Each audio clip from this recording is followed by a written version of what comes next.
La muerte es el acontecimiento más seguro y, al mismo tiempo, el más enigmático de la existencia humana. Todos sabemos que tarde o temprano nos alcanzará, pero lo que permanece envuelto en un velo de incertidumbre es lo que sucede después de ese instante final. Durante siglos, pensadores, filósofos, religiosos y científicos han intentado descifrar ese secreto que se oculta tras el último aliento, pero ninguna respuesta ha sido definitiva.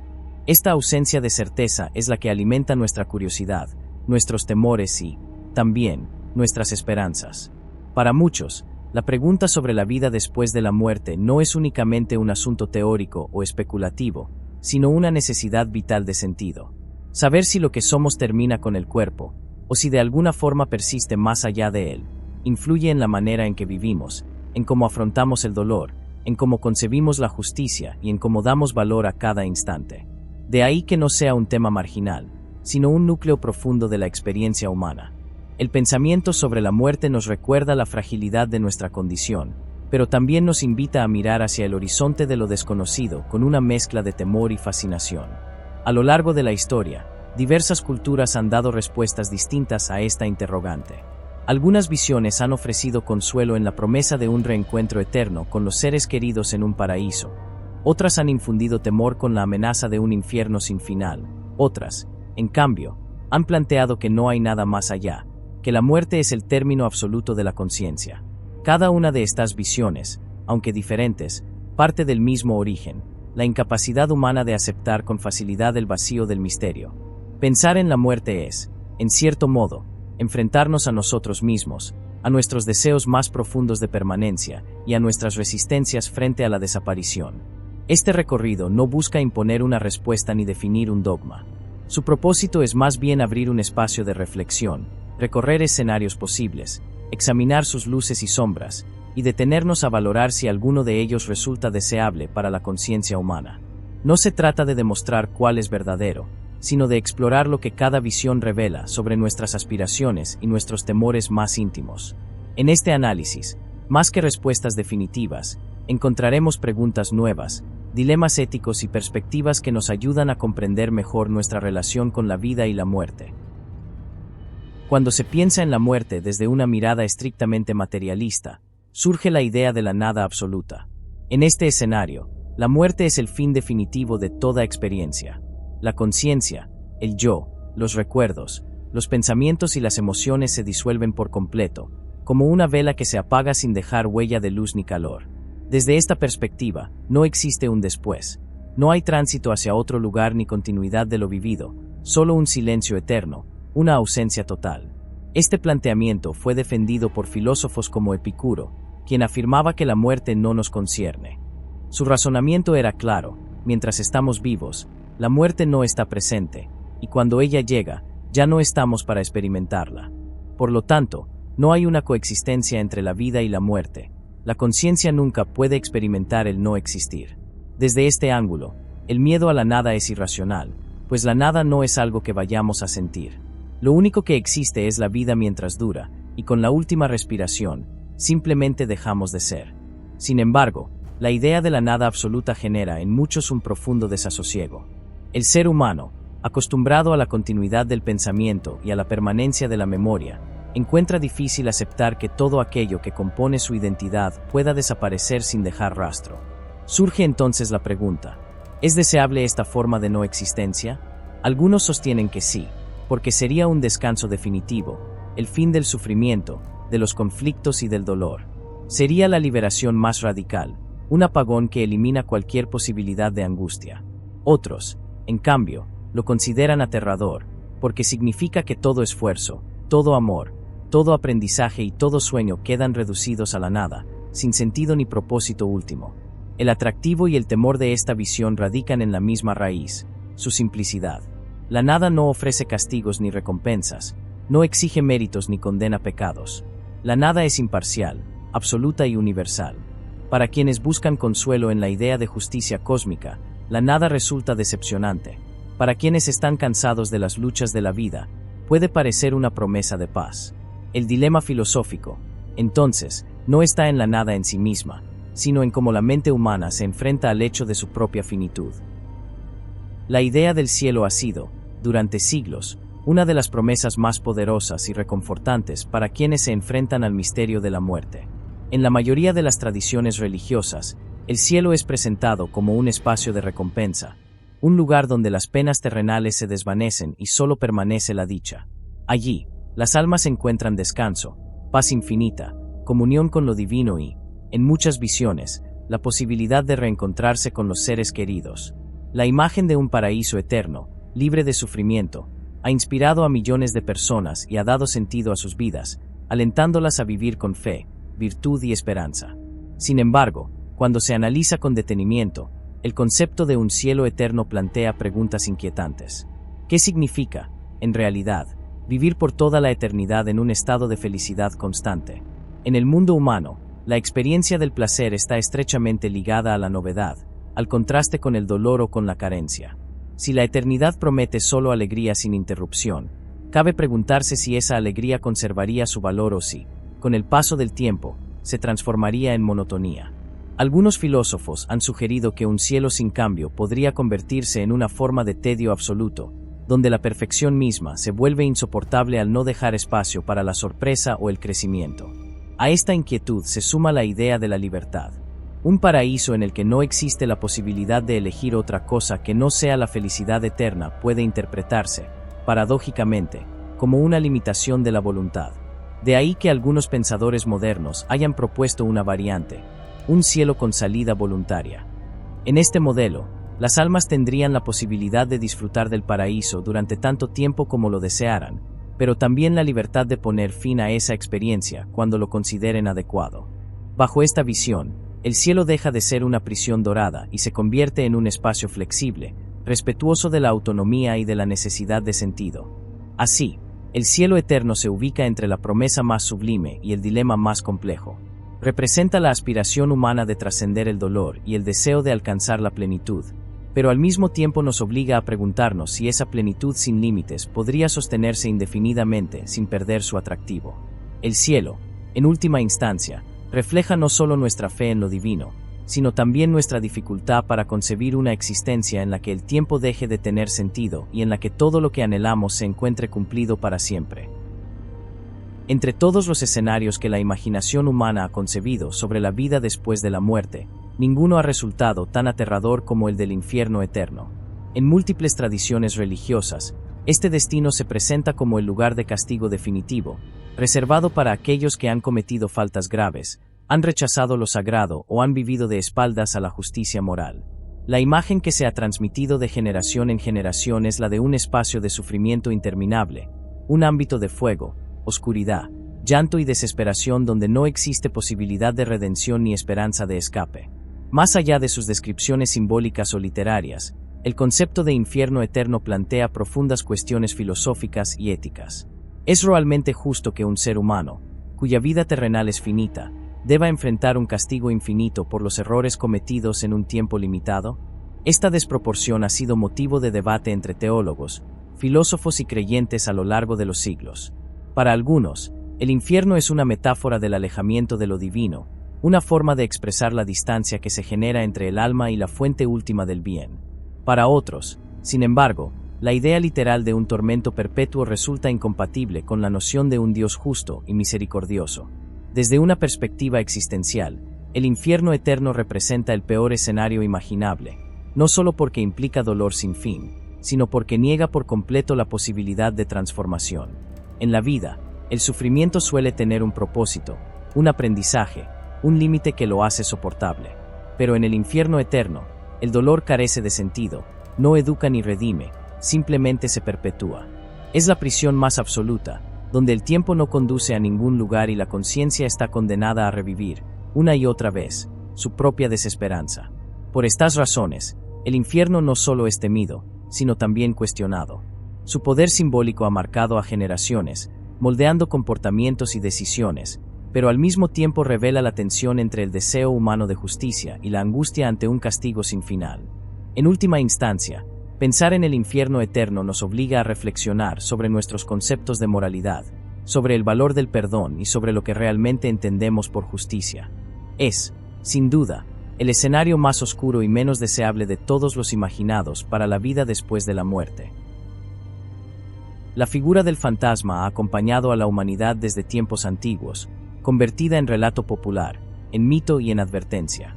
En este escenario de la vida después de la muerte, el ser humano no desaparece por completo, sino que permanece como una presencia etérea, atrapada entre el mundo de los vivos y una dimensión que nunca llega a revelarse del todo. El fantasma es, en esencia, un alma incompleta, consciente de su muerte, pero incapaz de avanzar hacia un destino final. Esa condición lo convierte en testigo perpetuo de un mundo al que ya no pertenece, condenado a vagar en silencio, a veces buscando redención, a veces repitiendo una y otra vez las mismas escenas de su pasado. Desde el punto de vista filosófico, esta forma de existencia plantea un dilema profundo. ¿Puede considerarse deseable seguir ligado a la vida sin poder participar de ella plenamente? Un fantasma observa a los vivos, recuerda sus vínculos, anhela volver a tocar, hablar o ser escuchado, pero nunca logra materializarse del todo. Se trata de una continuidad sin sentido, una permanencia que más que alivio, parece estar hecha de frustración. La condición espectral no trae consigo la promesa de crecimiento ni la paz de un final, sino un estado intermedio que parece interminable. La tradición cultural ha dado múltiples formas a esta idea. Espíritus que regresan para advertir a los vivos, almas atormentadas que buscan venganza, sombras melancólicas que repiten eternamente el mismo lamento. En todas estas versiones subyace la misma esencia, la imposibilidad de desprenderse de lo terrenal. Y aunque la imagen de los fantasmas despierta fascinación en la literatura y el cine, cuando se observa desde la perspectiva de lo que significaría para la conciencia, el cuadro resulta sombrío. Vivir sin ser visto, recordar sin poder actuar, existir sin futuro. En última instancia, el escenario del fantasma revela el miedo humano a no poder soltar, a quedar encadenados a lo que amamos o a lo que nos duele. La muerte, en esta versión, no es liberación ni castigo, sino un estancamiento perpetuo, un eco de lo que fuimos, incapaz de desaparecer, incapaz de transformarse. Y quizás esa sea su enseñanza más inquietante, la importancia de aprender a soltar en vida, de no quedar atrapados en las cadenas invisibles del apego, porque de lo contrario, el destino de una conciencia que no avanza podría ser la más triste de las eternidades. Entre los escenarios más difundidos y fascinantes sobre lo que ocurre después de la muerte, la reencarnación ocupa un lugar especial. En esta visión, el final del cuerpo no representa la disolución de la conciencia, sino una transición hacia una nueva forma de existencia. El alma, lejos de extinguirse, adopta otro cuerpo, otra vida, otra oportunidad de recorrer el sendero de la experiencia. Esta idea ha estado presente en distintas tradiciones, desde el hinduismo y el budismo hasta las reflexiones filosóficas de pensadores occidentales que, sin adherirse a una religión en particular, encontraron en la reencarnación una posibilidad atractiva para explicar la continuidad del ser. En las tradiciones orientales, la reencarnación está ligada a la ley del karma. Cada acción, cada palabra y cada pensamiento dejan una huella que determina las condiciones de las vidas futuras.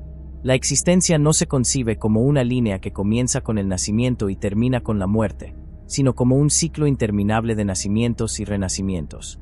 El sufrimiento, en esta perspectiva, es consecuencia del apego y de la ignorancia, y el objetivo último no es simplemente reencarnar eternamente, sino liberarse de ese ciclo alcanzando la iluminación, un estado de comprensión profunda que rompe con la rueda del samsara y conduce a la paz absoluta del nirvana. En el plano filosófico, la reencarnación ofrece una visión menos estricta de castigo o premio, y más una oportunidad de aprendizaje continuo. Cada vida es vista como un escenario de experiencias necesarias, como capítulos de una obra mayor que busca el desarrollo del alma. Bajo esta lógica, las pérdidas, los dolores y las pruebas no serían absurdos, sino parte de un entramado de crecimiento en el que nada es casual, sino parte de un recorrido que moldea la conciencia. Esta interpretación, lejos de asustar, puede resultar reconfortante. Incluso en medio de las tragedias, habría un propósito oculto, un camino de evolución que se extiende más allá de lo que nuestra memoria terrenal alcanza.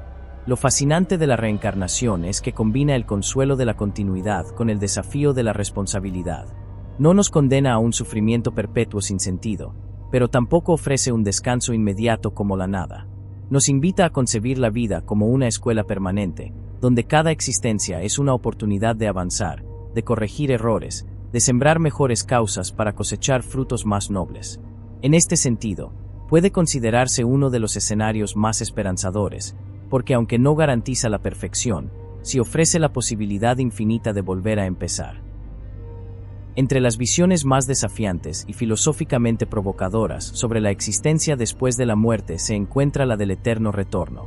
Esta idea, asociada a los estoicos en la antigüedad y retomada con fuerza por Friedrich Nietzsche en el siglo XIX, sostiene que la vida que vivimos no ocurre una sola vez, sino que se repite de manera infinita. Todo lo que hemos hecho, sentido y pensado volvería a repetirse exactamente en los mismos términos, como una rueda que gira eternamente sin desviarse de su curso. En este escenario, la muerte no es un final, sino el punto de reinicio de un ciclo idéntico, una repetición interminable de la misma historia. La fuerza de esta visión no radica tanto en si es verdadera en un sentido metafísico, sino en lo que plantea como desafío existencial. Nietzsche formuló la pregunta de manera incisiva: si supieras que tendrás que vivir tu vida actual una y otra vez, exactamente igual, ¿la aceptarías con alegría o la rechazarías con horror? El eterno retorno, más que una teoría sobre el más allá, se convierte así en una prueba para medir la intensidad con la que vivimos el presente. Solo quien afirma su vida en plenitud, con sus alegrías y con sus dolores, estaría dispuesto a abrazarla por la eternidad. Desde un punto de vista filosófico, este escenario coloca la responsabilidad en un nivel extremo. No hay escape hacia un cielo prometido, ni temor a un infierno, ni promesa de volver a empezar como en la reencarnación. Solo existe la certeza de repetir lo mismo sin descanso. Esa repetición convierte cada decisión en un acto de peso infinito. Lo que elijo hoy no solo afectará este instante, sino que se replicará eternamente. Bajo esa mirada, el eterno retorno se transforma en un llamado radical a vivir con autenticidad, a valorar cada instante como si fuera eterno, porque en cierto sentido lo sería. Sin embargo, también plantea un dilema inquietante. Para quienes sienten que su vida está marcada por el dolor, la frustración o la falta de sentido, la idea de repetirlo todo hasta el infinito puede convertirse en una pesadilla insoportable. Por eso, el eterno retorno no es solo un escenario especulativo del más allá, sino una invitación a preguntarnos aquí y ahora: ¿estoy viviendo una vida que estaría dispuesto a repetir eternamente? La respuesta a esa pregunta puede incomodar, pero también puede convertirse en un impulso poderoso para transformar nuestra existencia antes de que llegue la muerte. En tiempos recientes, con el auge de la tecnología y los avances en inteligencia artificial, ha cobrado fuerza una hipótesis tan fascinante como inquietante: la posibilidad de que nuestra realidad no sea más que una simulación. El filósofo Nick Bostrom formuló la idea en términos filosóficos y probabilísticos: si una civilización avanzada desarrollara la capacidad de crear simulaciones de universos con seres conscientes, ¿cómo podríamos estar seguros de no ser nosotros mismos parte de una de ellas? Según este planteamiento, lo que llamamos vida podría ser, en esencia, un sofisticado programa informático, donde la conciencia es producto de líneas de código y no de una materia tangible. Bajo esta visión, la muerte adquiere un significado completamente distinto. No sería el fin absoluto de la conciencia, ni tampoco la transición hacia un cielo o un infierno, sino más bien una desconexión. Sería como quitarse un casco de realidad virtual, salir de una experiencia inmersiva y regresar a una realidad más amplia, quizás desconocida, en la que nuestra verdadera identidad habita. La pregunta inevitable es: ¿qué somos fuera de la simulación? ¿Un ser humano en otro plano? ¿Una entidad incomprensible para nuestra lógica actual? Esta incertidumbre convierte la idea de la muerte en un tránsito hacia lo que podría ser, paradójicamente, el auténtico despertar. El atractivo de esta teoría radica en cómo redefine nuestra comprensión del sentido. Si la vida es una simulación, las preguntas morales y existenciales cambian de dimensión. ¿Importa lo que hacemos en este mundo si solo somos parte de un programa? Algunos argumentan que sí, porque aunque sea una simulación, nuestra experiencia es real para nosotros. El dolor, la alegría, el amor y el miedo no dejan de sentirse por el hecho de estar programados. Otros, en cambio, piensan que descubrir que todo es un experimento disminuiría el valor de nuestras acciones y relativizaría cualquier propósito. La hipótesis de la simulación, más allá de si es verdadera o no, nos obliga a confrontar una posibilidad radical: que la realidad que defendemos como absoluta podría ser tan solo un escenario temporal, una ilusión extremadamente convincente. En este contexto, la muerte se asemeja a cerrar un capítulo de un juego, sin garantías de lo que vendrá después, pero con la intuición de que, fuera de este universo, podría aguardarnos algo mucho más vasto y desconocido. Entre los escenarios más profundos y espiritualmente transformadores se encuentra la visión de que, al morir, la conciencia individual no desaparece ni se mantiene como una entidad separada, sino que retorna a una unidad absoluta. Esta perspectiva, conocida en algunos contextos como Open Individualism, sostiene que la separación entre tú y los demás es solo una ilusión generada por el cuerpo y la mente. En el momento de la muerte, esa ilusión se disuelve, y lo que realmente somos se reintegra en el todo, una única conciencia que experimenta la vida a través de infinitas formas. Esta visión puede resultar desconcertante porque desafía nuestra noción más íntima, la identidad personal. Nos aferramos a la idea de que somos un yo único e irrepetible, pero si la conciencia no es individual, sino universal, entonces la muerte no es pérdida, sino regreso. Desde esta óptica, nacer sería como una ola levantándose en el mar. Tiene forma, dirección y límites propios, pero en realidad nunca ha dejado de ser agua. Morir sería simplemente el instante en que la ola se repliega y vuelve al océano. Nada se destruye, todo se reintegra. Las implicaciones éticas de este escenario son profundas. Sí, en última instancia, todos somos la misma conciencia experimentándose desde distintos ángulos, entonces hacer daño a otro sería, en realidad, dañarse a uno mismo. Y, por contraste, amar y cuidar al otro sería una forma de amarse y cuidarse en esa unidad universal. La muerte, bajo esta perspectiva, no significa separación de los demás, sino disolución de todas las fronteras, una fusión absoluta en la que se revelaría que nunca estuvimos aislados, sino que siempre fuimos parte de una totalidad indivisible. Este escenario puede inspirar tanto paz como vértigo. Paz, porque elimina el miedo a la soledad definitiva y da un sentido profundo de conexión con todo lo que existe. Vértigo, porque supone renunciar a la noción de individualidad, aceptar que lo que llamamos yo no es más que un reflejo momentáneo de algo inmenso. En cualquier caso, la unidad con el todo nos invita a mirar la vida con otra sensibilidad, la de reconocernos en cada ser, en cada mirada, en cada gesto, como fragmentos de una misma conciencia universal que juega a dividirse para volver a encontrarse. Después de recorrer estos escenarios, desde la nada absoluta hasta la unidad con el todo, queda claro que la muerte es un espejo en el que se reflejan nuestros más profundos temores y anhelos. No existe una única visión que domine por completo, porque cada una responde a diferentes necesidades humanas: el consuelo, la justicia, la continuidad, la liberación o la fusión con algo más grande que nosotros mismos. La nada ofrece descanso definitivo, el cielo promete plenitud, el infierno advierte del sufrimiento eterno, los fantasmas simbolizan el apego, la reencarnación sugiere aprendizaje continuo, el eterno retorno exige responsabilidad radical, la simulación abre la puerta a un despertar tecnológico, y la unidad con el todo plantea la disolución de la individualidad en favor de lo universal. El recorrido no nos entrega certezas, pero sí nos regala un marco más amplio para pensar la vida. Si no sabemos con seguridad qué ocurre después de la muerte, lo que sí podemos afirmar es que las concepciones que tenemos sobre ella influyen en la manera en que vivimos hoy. Tememos o deseamos ciertos escenarios, y en esa proyección construimos valores, creencias y decisiones que marcan nuestro día a día. La muerte, en su misterio, se convierte en una brújula que nos recuerda que el tiempo es limitado y que cada acción, cada vínculo y cada instante tienen un peso que trasciende más allá de lo visible. La pregunta que finalmente queda no es tanto qué ocurre después de la muerte, sino cómo elegimos vivir mientras la vida está en nuestras manos. ¿Estamos viviendo de una manera que nos permita aceptar el fin sin arrepentimientos? ¿Estamos cultivando una existencia que, de repetirse eternamente, abrazaríamos con gratitud? ¿Estamos sembrando causas que, si renacemos, quisiéramos volver a cosechar? ¿Estamos reconociendo en los demás esa unidad que nos recuerda que no somos islas aisladas, sino expresiones de una misma conciencia? Estas preguntas, aunque no resuelven el enigma de la muerte, nos invitan a vivir con mayor lucidez y responsabilidad. El cierre de este recorrido, más que una conclusión definitiva, es una invitación a la reflexión personal.